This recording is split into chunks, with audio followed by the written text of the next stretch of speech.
시청자 여러분, 교과서 이야기를 이어가겠습니다. 이 초등학교 교육이 대학교 교육보다 더 중요하다고 합니다. 초등학교 교육을 하면은 인간의 기초를 만듭니다.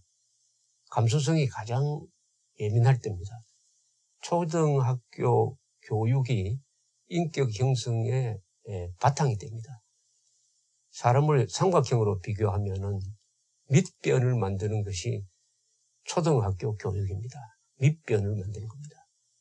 밑변이 넓으면 높게 올라갈 수 있게 되지 않습니까?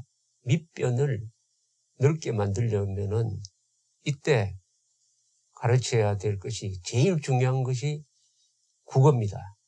언어입니다. 언어. 한국에서는 지금 한자를 말살함으로써 한글만 가르치고 있으니까 여기서부터 벌써 우리 초등학교 교육이 거의 반신불수가 되었습니다. 두 번째는 역사를 가르쳐야 됩니다. 역사는 국사를 포함해서 세계사 속에서 국사를 가르쳐야 됩니다. 국사 하나만 가르치면은 우물랑 개울이 됩니다.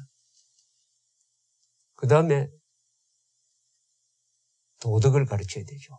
도덕. 보통 문사철이라고 하는데 문학에 해당하는 것이 국어입니다.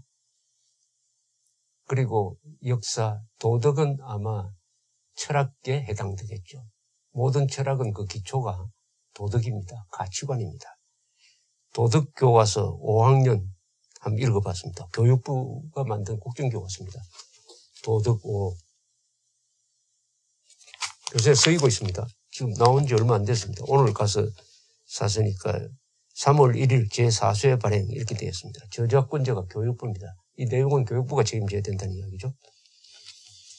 여기 82페이지를 한번 펴봤습니다.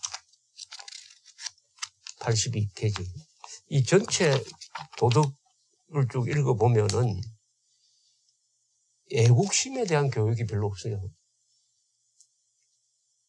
옛날에는 이 사회 도덕에서 가장 먼저 나왔던 게 관창이었습니다. 관창 이야기였어요. 유관순 이야기였습니다.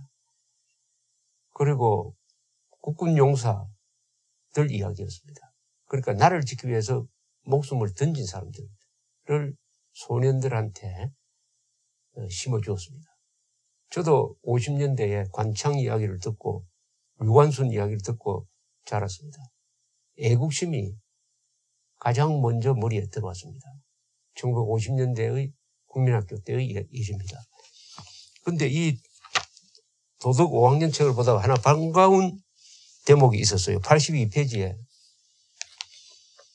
책임을 다한 모범적인 인물에 대해 살펴보고 책임을 다하려는 마음을 다져봅시다. 이렇게 되어 있습니다. 책임을 다한 숭고한 삶. 한주호 준이가 들어가 있습니다. 한주호 준이에 대해서 이렇게 쓰고 있습니다. 오늘 완전히 다 마치겠다. 국민과 실종 장병 가족들 모두가 애를 태우고 있으니 내가 책임지고 해내겠다.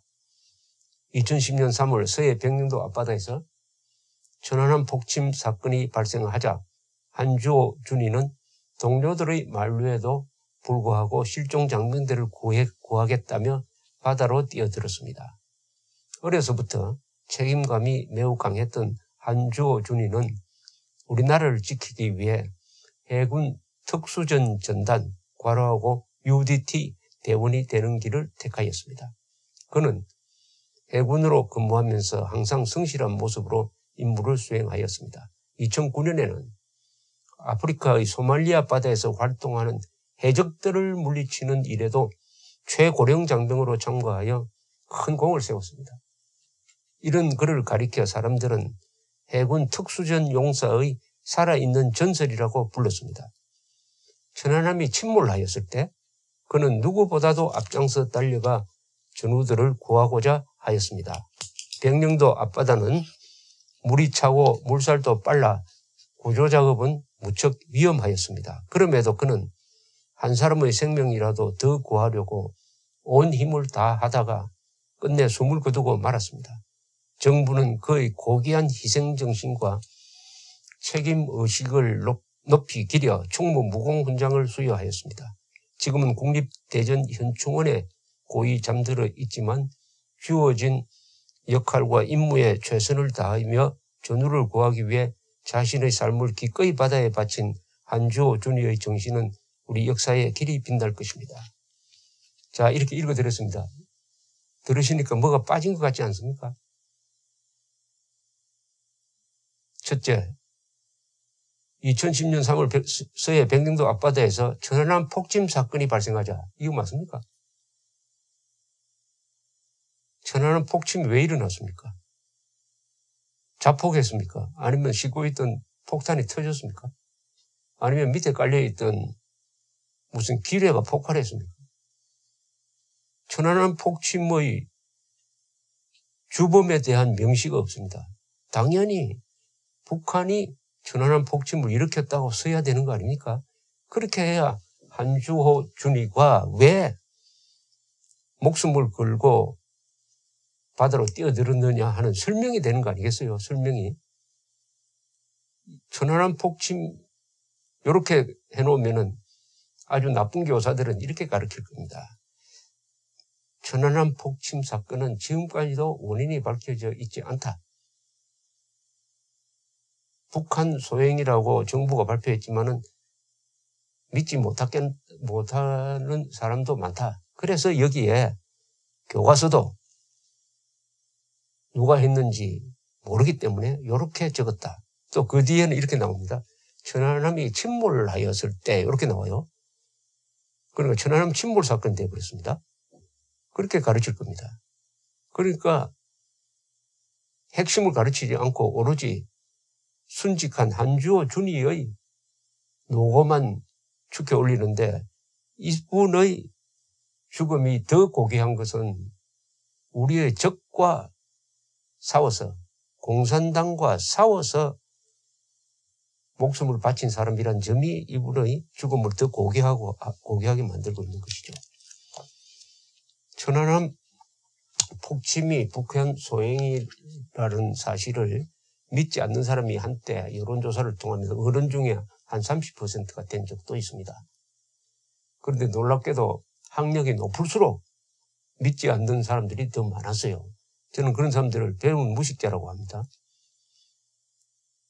지금 이런 교과서로 배우면은 아마 한 10년 흐르면은 천안함 폭침이 북한 소행이 아니라는 사람이 한 40%, 50%까지 높아지지 않겠습니까?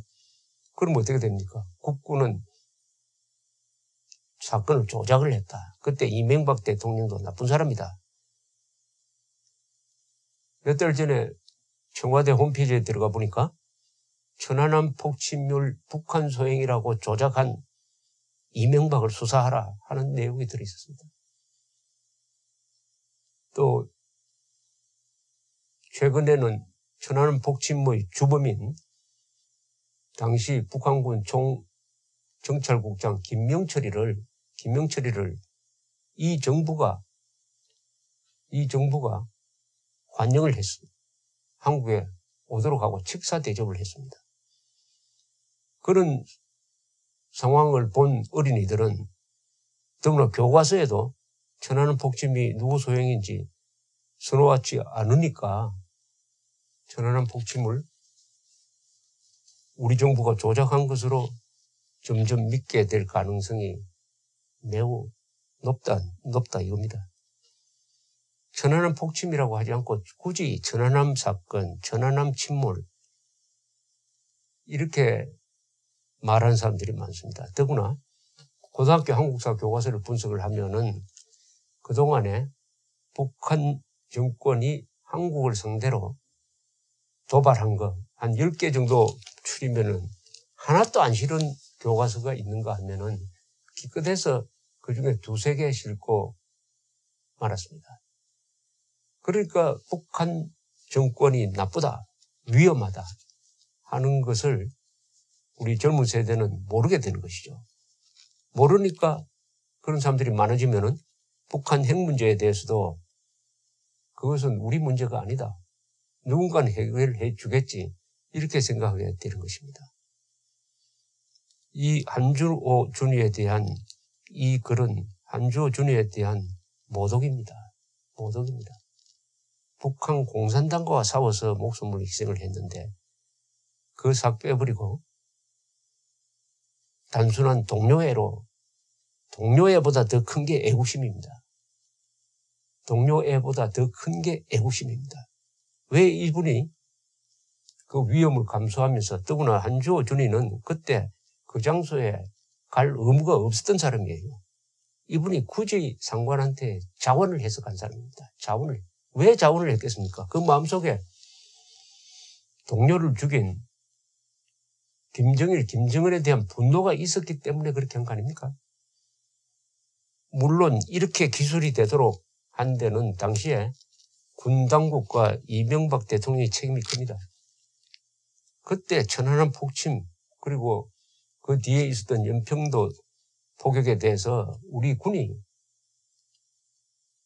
보복을 했어야죠. 보복 공격을 해가지고 그 진원지를 완전히 박살냈어야 합니다. 그러면은 교과서에 천안함 폭침 이렇게 적지 않죠. 북한 노동당 정권이 일으킨 천안함 폭침, 거기에 대해서 국군이 응징했다. 이렇게 적을 것 아닙니까? 이명박 대통령과 당시에 합참이 아주 비굴하게 나오니까 국민들한테 아, 그 북한 소행 아닌 모양이구나. 이렇게 생각하는 빌미를 준 점은 반성할 점이 있는 것입니다. 대한민국이 그동안에 이렇게 자유를 키워가면서 경제도 발전시키고 행복하게 살고 있지만은 치명적 실수 3개를 했습니다. 하나는 공산주의가 악이라는 것을 가르치지 않았습니다. 그리고 자주국방을 가르치지 않았습니다. 동시에 한자를 가르치지 않았습니다. 바로 이런 교과서 때문입니다. 천안함 폭침이 북한 소행 임무를 굳이 가리고 있는 이 교육부 발행 도덕 5학년 도덕 교과서, 이 교과서는 부도덕 교과서입니다. 감사합니다.